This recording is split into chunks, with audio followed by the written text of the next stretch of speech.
శివుడు మొదటిసారిగా మూడవ కన్ను ఎప్పుడు తెరిచాడో మీకు తెలుసా?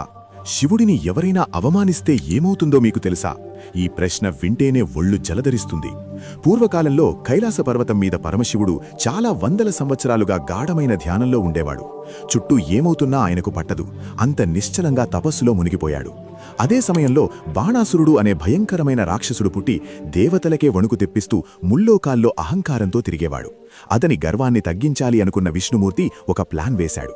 విష్ణువు బాణాసురుడిని రెచ్చగొడుతూ, ప్రపంచం మొత్తం నీ పేరు వింటే వణుకుతుంది, కాని ఒక్క శివుడు మాత్రం నిన్ను లెక్కచేయడు. నిజంగా ధైర్యముంటే కైలాసానికి వెళ్లి ఆయన ధ్యానాన్ని కదిలించి చూపు అన్నాడు. ఆ మాటలు విన్న బాణాసురుడికి అహంకారం రెట్టింపైంది. వెంటనే కోపంతో కైలాసానికి వెళ్లి శివుడిని గట్టిగా పిలిచాడు, గర్జించాడు, ఆయుధాలు ప్రయోగించాడు. కాని శివుడు మాత్రం కదల్లేదు. ఇది చూసి బాణాసురుడు బుద్ధి కోల్పోయి భయంకరమైన తప్పు చేశాడు. ధ్యానంలో ఉన్న శివుడు ముఖం మీద కాలితో తన్నేశాడు. ఆ క్షణమే ప్రకృతి తలకిందులైంది. ఆకాశం నల్లగా మారింది. ఉరుములు మెరుపులతో కైలాసం మొత్తం కంపించింది. శివుడి శరీరం చుట్టూ అగ్ని తేజస్సు మండిపోయింది. ఇక్కడే అసలు షాక్. శివుడు తన రెండు కళ్ళు తెరవకుండానే నుదుటిపై ఉన్న మూడవ కన్ను తెరిచాడు. ఆ త్రినేత్రం నుంచి వచ్చిన అగ్ని జ్వాలలు బాణాసురుడిని చుట్టుముట్టి క్షణాల్లోనే బూడిద చేశాయి.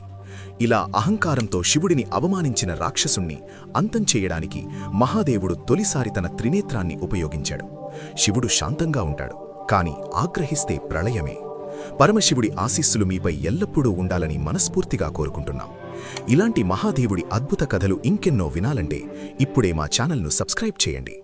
ఓం నమః శివాయ అని కామెంట్ చేయండి.